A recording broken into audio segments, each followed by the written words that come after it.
اللہ نے فرمایا کہ مسلمانوں، احد کے مجاہدوں نے کہا کہ ہمیں شکست کیوں ہو گئی، کیا وجہ ہو گئی کہ ہم شکست کھا گئے؟ ہم تو اللہ اور اس کے رسول کے نام لیوا ہیں، ہم اللہ اور اللہ کے رسول کے نام پہ جانیں قربان کرنے نکلے ہیں اور ہمیں شکست ہو گئی۔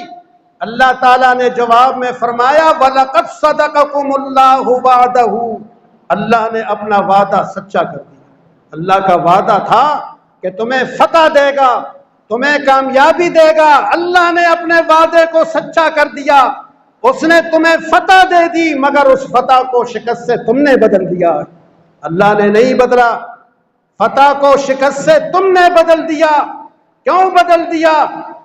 کہ وَتَنَازَعْتُمْ حَتَّى إِذَا فَشِلْتُمْ وَتَنَازَعْتُمْ وَعَصَيْتُمْ، یہ تین جملوں میں پوری بات بتا دی کہ تم بزدل ہو گئے، تم آپس میں جھگڑنے لگے، تم نے میرے رسول کے حکم کی نافرمانی کی، تم آپس میں جھگڑنے لگے درے پر، کچھ کہنے لگے درہ خالی کرو، کچھ نے کہا کہ خالی نہیں کرنا ہے۔ فرمایا تم نے جھگڑا کیوں کیا؟ جب جھگڑا کرو گے تو پھر تمہاری کامیابیاں ناکامیوں سے بدلے گی۔ اس لیے اے فوالو، جھگڑے نہ کرنا، نہ اپنے گھروں میں جھگڑے کرنا، نہ محلے میں جھگڑے کرنا، نہ بازاروں میں جھگڑے کرنا۔ یہ جھگڑا کیا کرے گا؟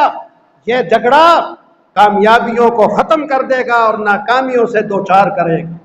وَفَشِلْتُمْ، تم بزدل ہو گئے، تم مورچے پہ نہیں کھڑے رہ سکے۔ کیوں تم نے بزدلی کی؟ بزدل نہیں بنو گے، تم نے جوان مرد رہنا تھا، تم نے مورچے کی حفاظت کرنی تھی۔ وَعَصَيْتُمْ، اور تم نے نافرمانی کی میرے نبی کی۔ میرے نبی نے فرمایا تھا کہ یہاں سے ہٹنا نہیں ہے جب تک میرا پیغام نہ آئے، اور تم مورچے سے ہٹ گئے۔ صحابہ کرام رسول اللہ کے ساتھ جہاد کرنے والے جب وہ اس طرح کے کام کریں تو ان کی کامیابیاں ناکامیوں سے بدل جائیں، تو میں اور آپ کامیاب ہو سکتے ہیں؟ میں اور آپ کون ہیں؟ میں اور آپ کیا حیثیت رکھتے ہیں؟ ان کے پاؤں کے جوتے اور اس پاؤں جوتے کو لگنے والے خاک کے برابر بھی ہم نہیں۔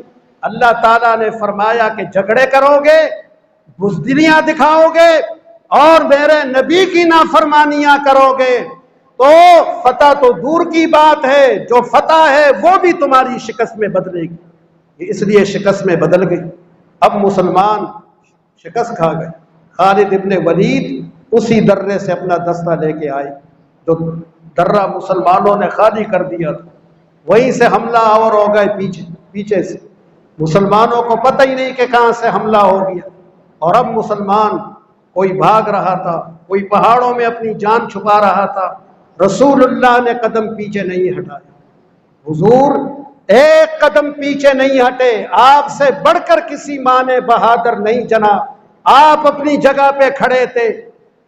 7 مہاجر 7 انصار، انہوں نے رسول اللہ کو گھیرے میں لیا ہوا تھا، حضرت ابو بکر، حضرت عمر، حضرت علی، حضرت عبد الرحمن ابن عوف، سعد ابن ابی وقاص، ابو عبیدہ ابن الجراح، حباب ابن منذر، حضرت عاصم ابن ثابت، انہوں نے رسول اللہ کو گھیرے میں لیا ہوا تھا اور ہر طرف سے تیر آ رہے تھے، پتھر آ رہے تھے، کافروں کی طرف سے رسول اللہ پر حملے کی یلغار ہو گئی تھی۔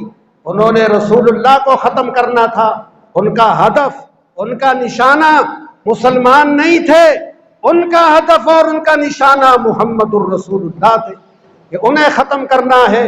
وہ ختم ہو جائیں گے تو یہ دین ختم ہو جائے گا، لیکن یہ چراغ پھونکوں سے نہیں بجھایا جا سکتا۔ یریدون ان یطفئوا نور اللہ بافواہہم، چاہتے ہیں کہ اپنی پھونکوں سے اللہ کے نور کو بجھائیں۔ فرمایا یہ نور پھونکوں سے بجھنے والا نہیں ہے، یہ نور قیامت تک رہے گا۔ وَلَوْ كَرِهَ الْكَافِرُونَ، کافروں کو کتنی تکلیف پہنچے، کتنے ہی دکھ انہیں پہنچے، کتنے ہی انہیں ناگواریاں ہو، یہ نور آگے بڑھتا رہے گا۔ اس سے آگے انشاءاللہ العزیز اگلے جمعہ بیان کریں گے۔ اللہ تعالیٰ ان باتوں پر ہمیں عمل کی، سمجھ کی توفیق عطا فرمائے۔